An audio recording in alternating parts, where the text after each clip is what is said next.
Okay, take two. The German Empire. Europe pre-German Empire was largely similar to the time of the Holy Roman Empire. When the Holy Roman Empire was dissolved in 1806, the land was shattered between the Austro-Hungarian Empire, dozens of ethnic German principalities, city-states, and the Kingdom of Prussia.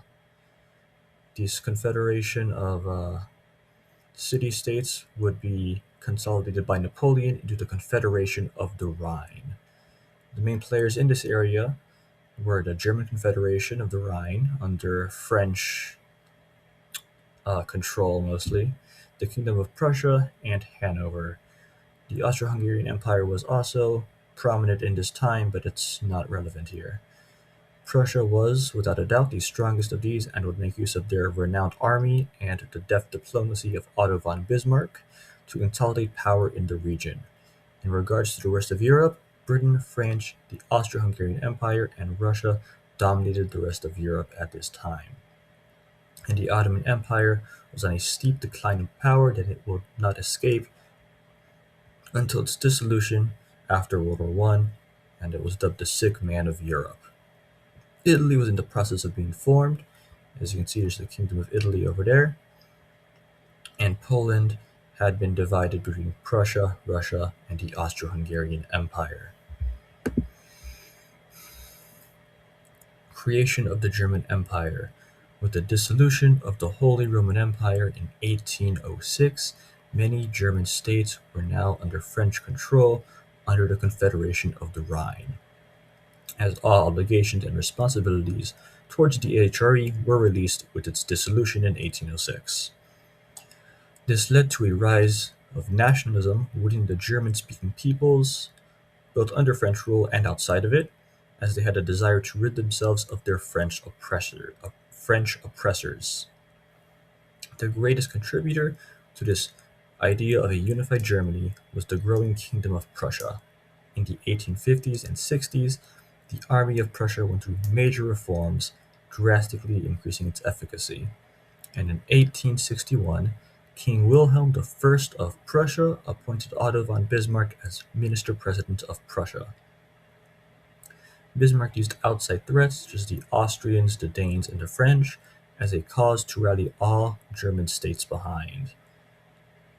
Winning its wars with these states made Prussia the hegemon of Central Europe and would eventually culminate in the founding of the German Empire in 1871. Influence on Europe. With the founding of the German Empire in 1871, continental Europe had a new hegemon. The German Empire became a driving force of industrialization, in many ways competing with the other great powers of its time, though it would not surpass them until the late 1880s. The Austro-Hungarian Empire had lost much of its influence on Central Europe and became a primarily Balkan and Eastern European empire, which led to increased hostility with the declining Ottomans. With its defeat in the Franco-Prussian War, France had been devastated and could no longer rival the German Empire militarily or economically. Germany's only true economic and military rival was Britain, and despite both of the monarchs of both countries having blood relations, the naval arms race and a bitter trade and economic rivalry would emerge, as Britain did not want Germany to challenge them on the sea or as the financial center of Europe. Russia still had a firm grip on the Baltics and Polish regions.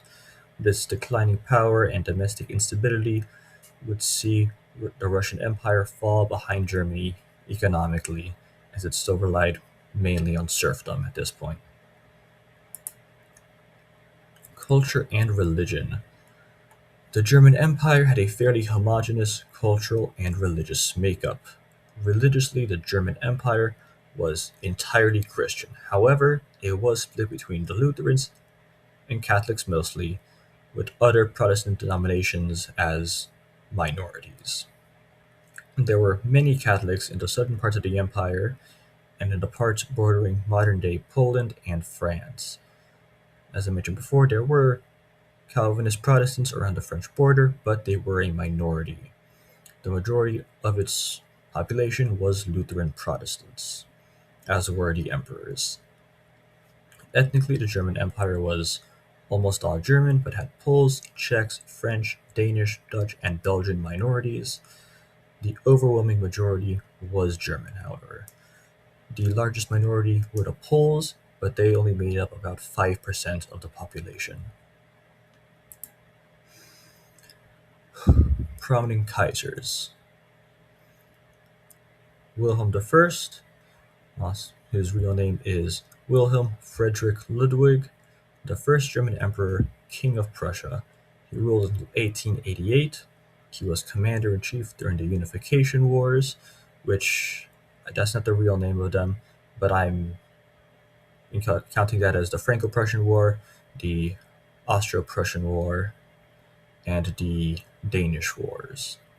He was crowned Emperor of the Germans in the Palace of Versailles in 1871.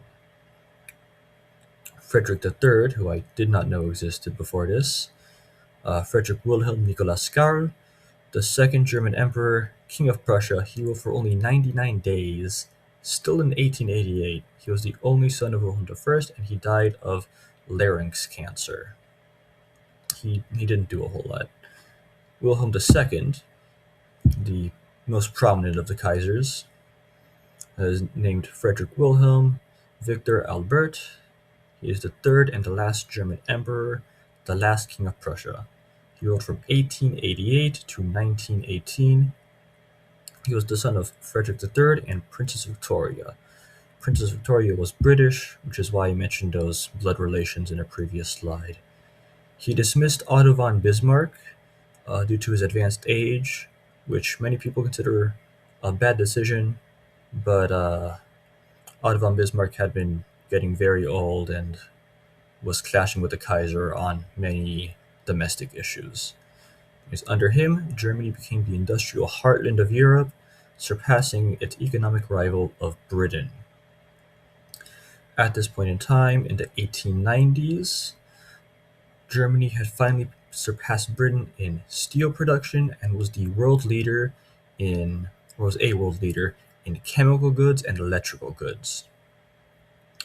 He funded the Berlin-Baghdad Railway, and he was Kaiser during World War I, and he supported the Austro-Hungarian Empire during the July Crisis, essentially writing them a blank check to deal with Serbia, which unfortunately ended in World War I and Germany losing. After the German Revolution, he abdicated both his thrones and lived the rest of his life in the Netherlands. Wars. After the German Unification Wars, the Austro-Prussian War, which led to the dissolution of the German Confederation of the Rhine, and the formation of the North German Confederation led by Prussia. The Franco-Prussian War, which was the end of the Second French Empire, led to the unification of Germany and the establishment of the German Empire. And this also was where Germany took Alsace-Lorraine.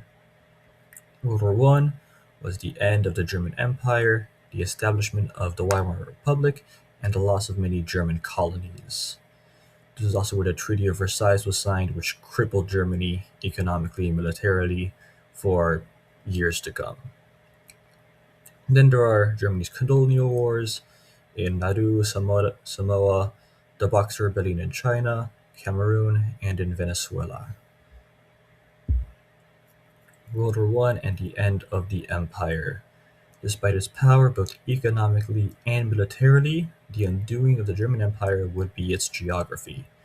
With its only ocean access being the Baltic and North Sea, the British Royal Navy would cut off Germany's access to ocean-based imports, thus starving it out during World War I.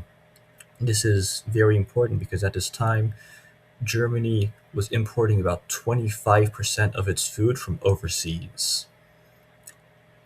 The German Empire entered World War I alongside the Austro-Hungarian Empire, whom they supported during the July Crisis, and they were allied with the Ottomans at this point as well. While they did fight very fiercely, especially on the Eastern Front, and they beat Russia. The British blockade would eventually succeed in subduing the German war machine, and after the German Revolution, Kaiser Wilhelm II would abdicate both his thrones and end the German Empire. Germany would be forced to sign the Treaty of Versailles, which would cripple Germany for years to come.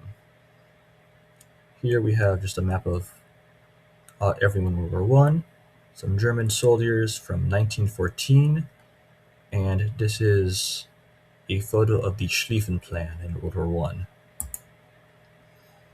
Here is another photo of the Schlieffen Plan, which was a plan to encircle Paris and try and end the war in 40 days, which did not work.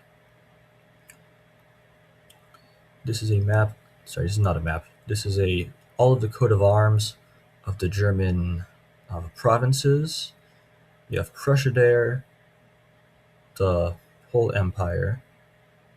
This here is a linguistic map of Germany. You have Poles here, Germans, Danes, and French. This is the works cited page.